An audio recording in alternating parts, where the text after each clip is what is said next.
India के waste Bengal में एक ऐसा खूबसूरत हिल स्टेशन है जो अपनी सुगंधित चाय के लिए पूरी दुनिया में फेमस है। दार्जिलिंग, जिसे क्वीन ऑफ हिल्स भी कहा जाता है, ये वो जगह है जहाँ से दुनिया का तीसरा और इंडिया का सबसे ऊंचा पर्वत कांचनजंगा साफ दिखाई देता है। ये शहर सी लेवल से लगभग 6,700 फीट की ऊंचाई पर बसा है। 19वीं सदी की शुरुआत में इस जगह को ब्रिटिश ने बनाया था। इससे पहले दार्जिलिंग सिक्किम और नेपाल के बीच एक इंडिपेंडेंट प्लेस था। फिर 1828 में ब्रिटिश ने दार्जिलिंग को सिक्किम के राजा से किराए पर लिया था और उसके 7 साल बाद यहाँ जो शहर बसाया गया वो ही आज का दार्जिलिंग है।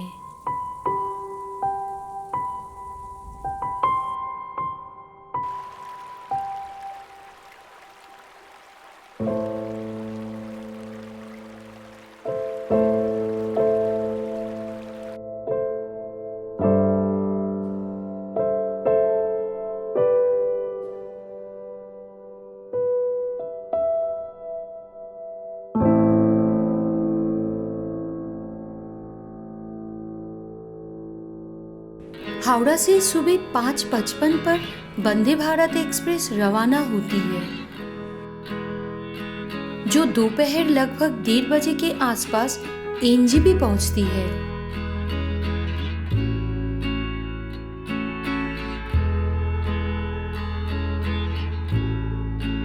जलपाईगुड़ी स्टेशन से दार्जिलिंग लगभग 110 किलोमीटर दूर है। स्टेशन से जब मैं दार्जिलिंग की ओर बढ़ी तो रास्ते में चारों तरफ जो नज़ारे देखने को मिले उन्होंने मेरे अंदर की बेचैनी और भी ज़्यादा बढ़ा दी थी, क्योंकि मॉनसून में चारों ओर की हरियाली और भी निखर चुकी थी। जैसे जैसे मैं दार्जिलिंग शहर के पास पहुंची, ऐसा लगा जैसे मैं बादलों और पहाड़ों की किसी जादुई दुनिया में समा गई हूँ, जैसे ये कोई सपना है जो अब हकीकत बन चुका है।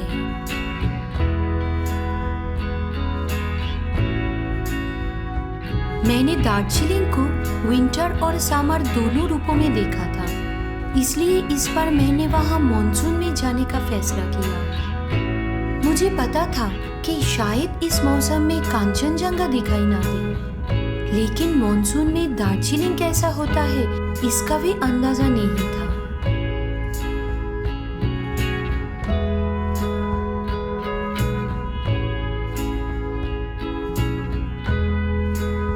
कोहरे और बादलों से ढके रास्तों पर जो नज़ारा मेरी आंखों के सामने था, उसे देखते देखते मैं इतनी खो गई कि कांचनजंगा की चिंता ही भूल गई। ऐसा लग रहा था जैसे मैं कहीं इस रास्ते में खो गई हूँ और ये रास्ता कभी खत्म ना हो। बस यूं ही चलते रहना चाहती थी उस सन्नाटे और उन वादियों के साथ।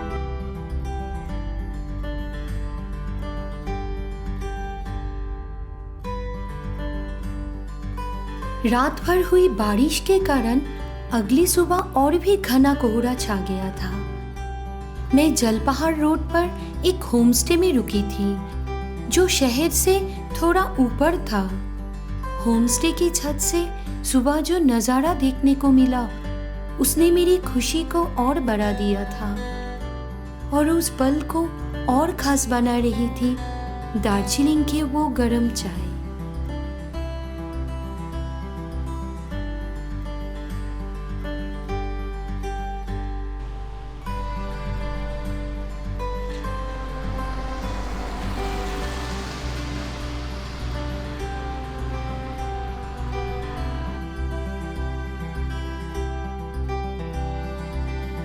रास्ते में चलते हुए चारों ओर इतने सुंदर फूल दिखाई दिए कि मानो नेचर ने खुद को सजा लिया है।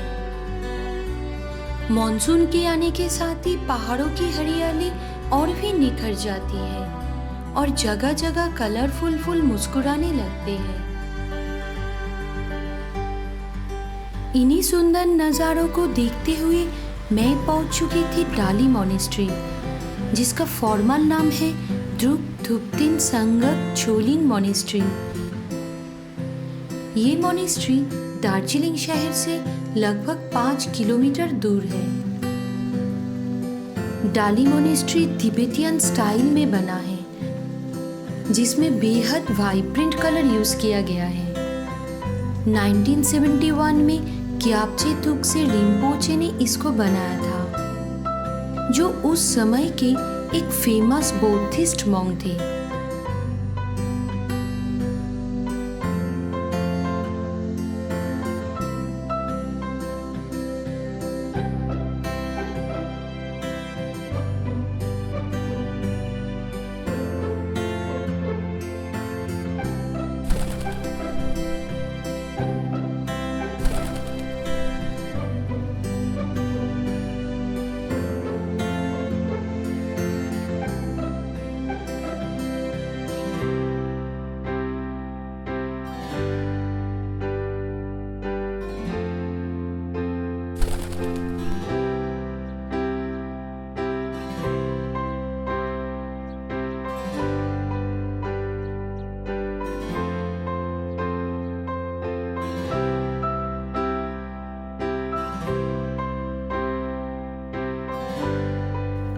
प्रेयर हॉल बंद मिला। बाद में पता चला कि यहाँ दिन में 2 बार प्रेयर होती है, सुबह 5 से 6 बजे तक और शाम को 5 से 6:30 तक। हॉल भी सिर्फ इन्हीं समयों में खुला रहता है। मोनेस्ट्री में घूमते घूमते मैं एक खुली सी टेरेस जैसी जगह पर आ पहुंची। वहां खड़े होकर जो नजारा दिखा वो सच में दिल छू लेने वाला था। ऐसा महसूस हो रहा था जैसे मैं खुद बादलों का एक हिस्सा बन गई हूँ। बदलते मौसम और बहते बादलों को देखते देखते वक्त कब बीत गया पता ही नहीं चला।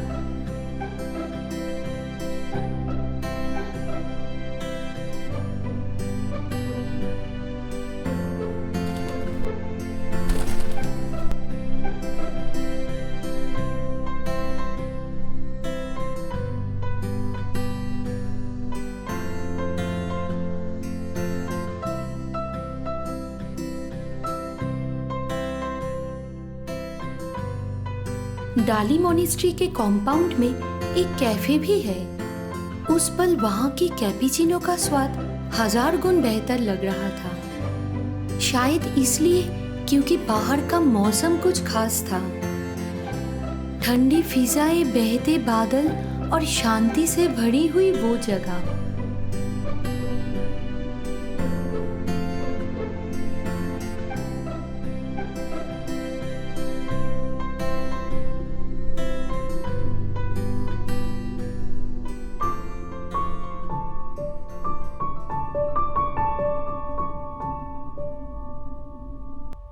नेक्स्ट डे अर्ली मॉर्निंग जब मैं बाहर निकली तो महसूस हुआ कि ये शहर अब तक नींद से पूरी तरह जागा नहीं था। रास्ते में गिनती के ही कुछ लोग दिखे जो अपने अपने काम में व्यस्त थे। यूं ही टहलते टहलते मैं दार्जिलिंग मॉल के पास आ गई। ये जगह कोहरे की चादर में लिपटी हुई थी, मानो मैं किसी वंडरलैंड में आ गई हूँ।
मॉल रोड के पास एक फेमस मंदिर है जिसे महाकाल मंदिर के नाम से जाना जाता है। मैंने अपने दिन की शुरुआत मंदिर के दर्शन से की।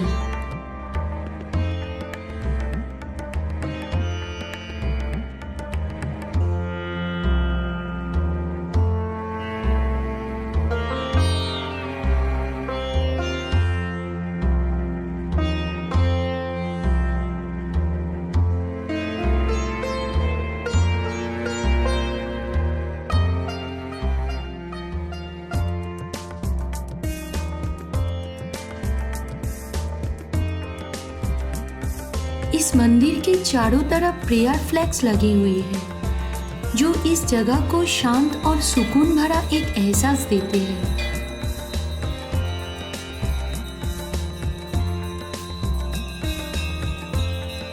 ये एक अनोखा मंदिर है जहां ब्रह्मा, विष्णु और महेश तीनों की एक साथ पूजा होती है और यहाँ पर भगवान गौतम बुद्ध भी स्थापित है। इसलिए बौद्धिस्ट संप्रदाय के लोग भी यहाँ आकर प्रेयर करते हैं। साल 1765 में लामा डोरजे रिंगजिंग ने इस पवित्र स्थान पर बौद्धिस्ट संप्रदाय के लिए गौतम बुद्ध की पूजा की शुरुआत की थी। ये जगह इतनी पवित्र मानी जाती है कि बाद में यहाँ हिंदू देवी देवताओं की पूजा भी शुरू होगी।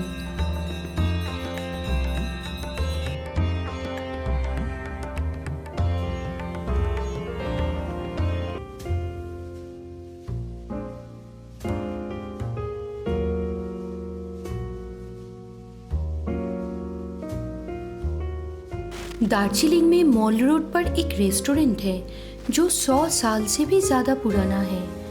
ब्रेकफास्ट के लिए मैं उसी रेस्टोरेंट में पहुंची। अगर स्काई क्लियर हो तो यहाँ से कांचनजंगा का खूबसूरत नज़ारा दिखाई देता है। कुछ साल पहले भी जब मैं जनवरी में यहाँ आई थी तब मुझे यहाँ से कांचनजंगा का क्लियर व्यू दिखाई दिया था।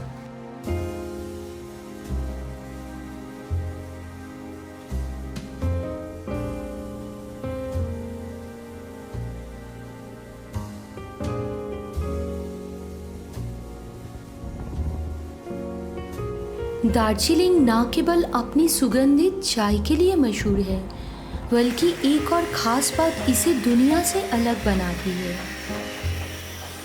और वो है दार्जिलिंग हिमालयन रेलवे। और इन्हीं पहाड़ों के बीच से सिर्फ 2 फीट चौड़ा ट्रैक पर ये ट्रेन गुजरती है। इसकी धीमी गति और छोटी होने के कारण इसको टॉय ट्रेन भी कहा जाता है।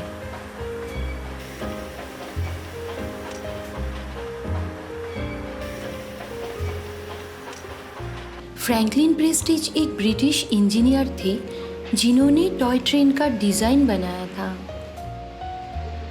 उनकी इंजीनियरिंग समझ और दूरदर्शिता का ही नतीजा है कि ये रेलवे आज भी पहाड़ों में चल रही है। और 1999 में दार्जिलिंग हिमालयन रेलवे को इसकी हिस्टोरिकल और इंजीनियरिंग इम्पोर्टेंस को देखते हुए यूनेस्को ने वर्ल्ड हेरिटेज साइट घोषित किया था। दार्जिलिंग टॉय ट्रेन स्टेशन के पास ही लोकोशेड स्टेशन है जहां टॉय ट्रेन की मेंटेनेंस का काम होता है। मैं वहां पहुंची थी ताकि टॉय ट्रेन के बारे में और करीब से जानकारी ले सकूं।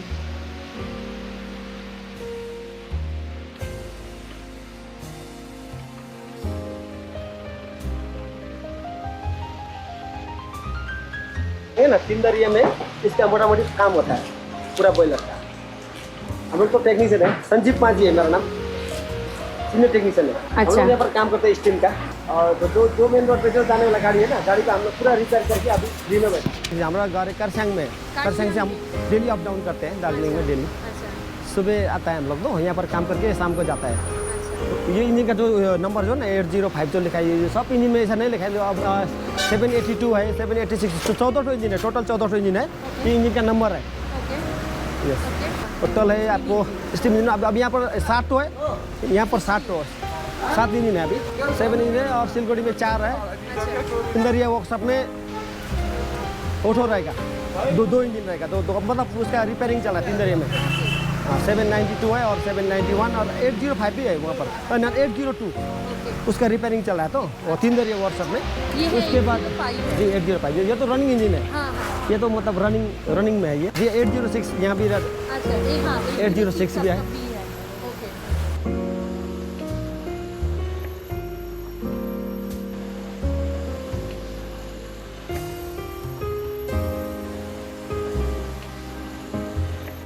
और लोकोशेड स्टेशन से थोड़ी ही दूर पर एक बेहद खूबसूरत जगह है जिसे बाताशिया लूप के नाम से जाना जाता है।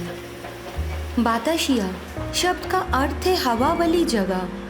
बाताशिया लूप एक स्पाइरल रेलवे ट्रैक है जिसे पहाड़ों के बीच बनाया गया है। बाताशिया लूप को इसलिए बनाया गया क्योंकि दार्जिलिंग हिमालयन रेलवे पहाड़ों में बनी है जहाँ की चढ़ाई बहुत ज़्यादा है। अगर ट्रेन सीधे चढ़ाई पर चलती तो इंजन पर ज़्यादा दबाव पड़ता और डीरेलमेंट का खतरा होता, इसलिए इसे ऐसे बनाया गया है कि ट्रेन एक गोल घुमाव लेते हुए धीरे धीरे ऊपर चढ़ सके। इससे चढ़ाई आसान हो जाती है और इंजन पर ज़्यादा जोर नहीं पड़ता। ये सिस्टम ऑल्टीट्यूड का जो डिफरेंस है वो स्मूथली कवर करता है।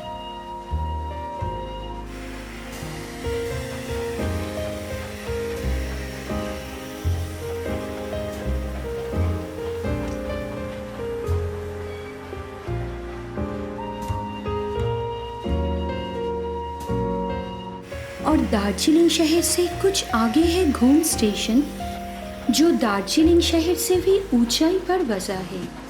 ये स्टेशन लगभग 7,400 फीट की ऊंचाई पर बसा है और इंडिया का सबसे ऊंचा रेलवे स्टेशन माना जाता है।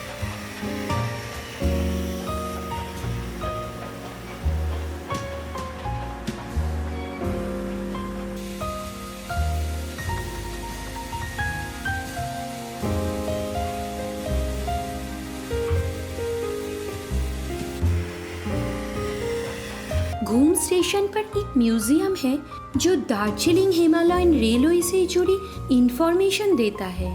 ये म्यूजियम साल 2000 में स्थापित किया गया था। यहाँ पर ब्रिटिश टाइम पीरियड के टिकट, पुराने तस्वीरें, गार्ड की यूनिफॉर्म और उस समय रेलवे में इस्तेमाल की गई चीजों को संभाल कर रखा गया है। ये म्यूजियम दार्जिलिंग हिमालयन रेलवे के हिस्ट्री को करीब से समझने का एक बेहतरीन जरिया है।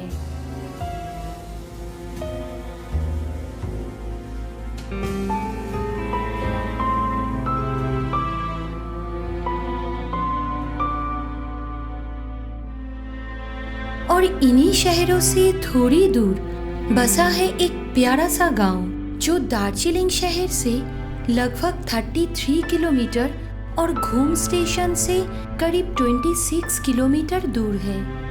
गोपालधारा टी एस्टेट इस गांव के काफी पास पड़ता है। ये गांव चारों तरफ से चाय के बागानों से घिरा हुआ है और इसके बीचों बीच एक सुंदर सी नदी बहती है। इस शांत और प्यारा सा गांव का नाम है ताबाकोशी।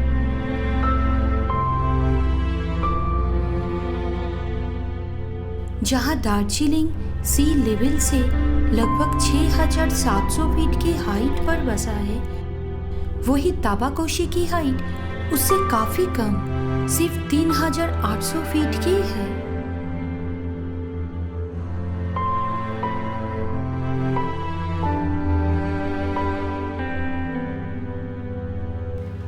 मॉनसून के मौसम में यहाँ दार्जिलिंग से भी ज्यादा घना कोहरा छाया रहता है और जब जब बादल थोड़ा हटते हैं तो सामने सिर्फ चाय की बागानें नजर आते हैं, जैसे नेचर ने एक हरा कारपेट बिछा दिया है।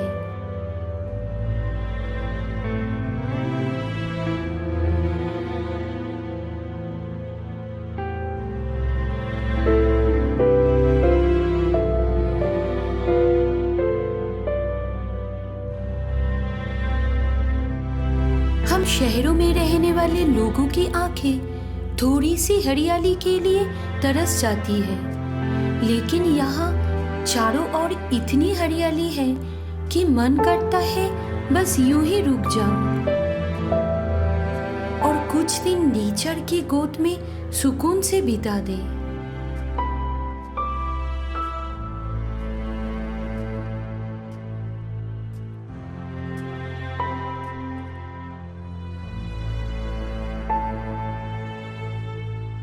यहाँ जो नदी बहती है उसका नाम है रंगवंग। वैसे तो इस नदी में पानी कम रहता है, लेकिन मॉनसून में इसका रूप पूरी तरह बदल जाता है। पतली सी ये नदी बारिश के कारण तेजी से बहने लगती है और इसका रंग भी बदलकर गोल्डन हो जाता है।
ये गांव भी बाकी पहाड़ों गांव की तरह शांत और सुकून भरा है और यहाँ के लोग भी बहुत फ्रेंडली है।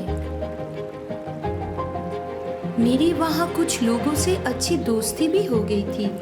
फिर बातों बातों में हम लोग नदी के इस किनारे से उस किनारे तक जा पहुँचे। हम जंगल के रास्ते होते हुए नदी के दूसरे ओर निकल गए थे। ये 2-3 घंटे का छोटा सा एडवेंचर मेरे लिए बहुत खास था। उन अनजाने रास्तों पर नए चेहरों के साथ यूं चलना मेरे लिए एक अनोखा फीलिंग था। ये जर्नी जिसमें दोस्ती, नेचर और खामोशी साथ थे, शायद ही मैं कभी भूल पाऊं।